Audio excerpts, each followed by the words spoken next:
So I think the American people know who Planned Parenthood is and that we are not selling body parts. A company like this that wants to give our organization money for the tissue, like, I think that's a valid exchange, and that's okay.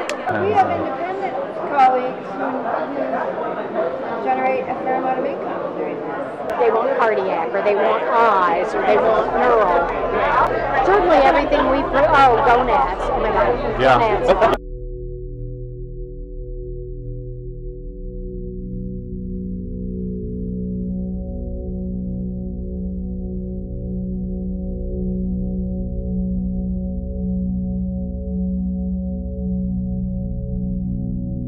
Sorry to interrupt, Dr. Westhoff, but Dr. Nicotola has mentioned your name before as a good conversation. You just met my procurement technician. We work with, we do fetal tissue collections and other human biospecimen collection. So I don't know. Deborah's kind of been our contact on the national level for the past 8 months or so. Yeah, we haven't been working with anybody who wants stem cells. We've just been working with people who want particular tissues. Oh, particular, interesting. like they want cardiac, or they want eyes, or they want neural, they want spinal cords. So I mean, that sort of thing. Certainly everything we put, gonads. Oh my God. Yeah. Gonads. Yeah. Everything we provide is fresh. Mm-hmm. We have a department that is focused on our abortion providers, and the head of that department is here, and I'm sure they have, in essence at their fingertips, information about volume and second try versus first try and so on. And I think they would be the right people to explore whether affiliates are different. Obviously, we would have the potential for a huge PR issue on doing this. It's something we're very discreet about it. Everybody else is very discreet. Yeah. Well, I will make sure you're here for the whole we'll be here all weekend, as they say. Yeah, we've got to. So but it's Deb Nugatoli you've spoken with so far. I'll make sure you talk to a couple of our national office abortion people. This is important. This could destroy your company and us if we don't time, those conversations correctly.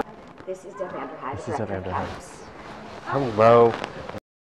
Good to meet you. Pleasure, thank you. Is it the liver only that you're Oh no, it's all kinds of stuff. Definitely, liver is probably easily the most, the highest in demand right now. And then neural tissue and neural progenitors is another big one that's very difficult, because that's where specimen quality and the antagonism of specimen is a big concern, because the brain is really, really fragile. So. Yeah.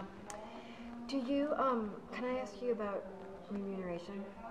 Yeah, so, compensation, what's your policy and what have you been? We would, however they want to work it is fine with us. Typically, most places are doing per specimen, because it just makes most sense, because that's how they work and that's how we work as well. That's actually, I'm supposed to have a discussion with one of the affiliates possibly later this weekend about that. Yeah. But one of the things that we advise is our affiliates is to really consider that carefully. That might be a different situation with independents, though. I have been talking to the executive director of the National Abortion Federation. We're trying to figure this out as an industry about how we're going to manage remuneration. Because the headlines would be disaster. Oh, absolutely. It has to be very discreet, absolutely. What I understand from Deborah is there's not a set PPFA national policy right now, or how does it all come together? We're absent a policy, and that's relatively intentional, and the policy that we do have suggests that you just really think about what you're doing, vet your procurement service, and if there's any way you can do it mission-based, that's probably better. But if you do decide that you want to engage in remuneration, you just really need to think that through. And think New York Times headline when you're creating your policy. You don't by any chance have on you the PPFA guidelines on tissue procurement or anything like that? There are no guidelines. Not written? Yeah, there are guidelines on research, but there are not guidelines on tissue procurement. Okay. And there will never be guidelines. Oh, just to keep it. There's no guidelines. If something qualifies as research, if an affiliate wants to participate in a particular research study, there are guidelines on how that happens. If they're gonna, participate in something like this, there are mechanisms by which contracts can be reviewed and things like that, but there are no guidelines. Deb gets requests, and I get requests about whether or not people should be working with. Well, the requests have been coming. We hear STEM Express. STEM Express is the other one, yeah. And should we work with them? Because Shasta Pacific, now Northern California, they work with them, and they're sort of vocal about it. Yeah, STEM Express kind of has the whole north, yeah. For the first few years that it happened, it was treated as research, and then we realized that was kind of overkill. Yeah. Because we didn't have a particular IRB-approved study. Right. It just didn't fit into our framework, and so we just kind of backed off of that. I guess I'm talking even in terms of like compensation and stuff like that, just to. Nothing is written. Yeah. There's nothing in stone. If they do it, that's fine. We're not going to say no, but we want them to think about really the New York Times headline. Yeah. Is this so bad? Is this really worth getting? I don't even know what a specimen generally brings in. Yeah, it really varies from place to place. We would start at probably $100 per specimen is what we've been quoting people, and some people do more, some people do less, and it just kind of depends. We have independent colleagues who generate a fair amount of income doing this, and if they have a smaller at the independent or don't clinics, have the ability to fundraise because they're not a nonprofit, that's really helpful. Well, it's an issue you might imagine that we're not going to come talking about on email. And so we want to have the conversation in person. Yeah. Folks will ask the national office questions, and we certainly have answers to the questions, but we don't have a policy per se. And that is by choice. Yeah. So for now, that's the way it will be. Well, yeah, but there's we're doing it. There's opportunities for people to find out about it. I sort of my stance on that is like I feel like you're calling like by ridiculous lies and this media that doesn't focus on truth. And I don't really think that we should participate in that level of discussion, and that we should operate as an organization the way any other organization would. And so I don't feel that I'm a researcher at heart, so like I love the idea of being able to do this and participate in research because I would love to see this happen somehow. I'm probably maybe not so sensitive to like ridiculous type. Like, let's have a debate on the real issue and truths. That's a discussion I would participate in. I don't feel like we should participate in discussions based on truth. I mean, that's kind of my thought process in that. Based on what? I may be alone, but that's what I feel about that. Are you suggesting that the conversation was too conservative?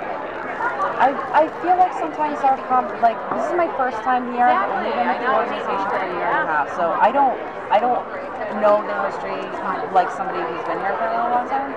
But I've always been a supporter.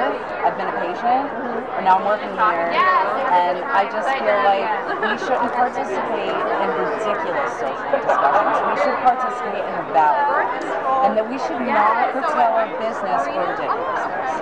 Maybe curtail our business for an actual real discussion. I don't think anybody was suggesting that curtail. The message to me that I heard today was go for it. We think it's a great idea. Just do it right. Exactly, and I understand that, but like a company like this that wants to give out organization money for the tissue, like I think that's a valid exchange, and that's okay. Providing that we are very sensitive to the patient and consent and all of that, and I don't see a problem with that. I understand that we have to worry about a rep and everything like that, but. Well, I think a congressional hearing scared the bejesus out of people 15 years ago when we there was a congressional hearing on it. It turned out to be fraud. But What was the front? there was a person from the opposition that said Planned Parenthood had changed the way it does its procedures so that they can collect tissue so that they can sell tissue. It turned out that was false. We've been very good at getting heart, lung, liver, because we know that. So I'm not going to crush that part. I'm going to basically crush below, I'm going to crush above, and I'm going to see if I can get it out intact.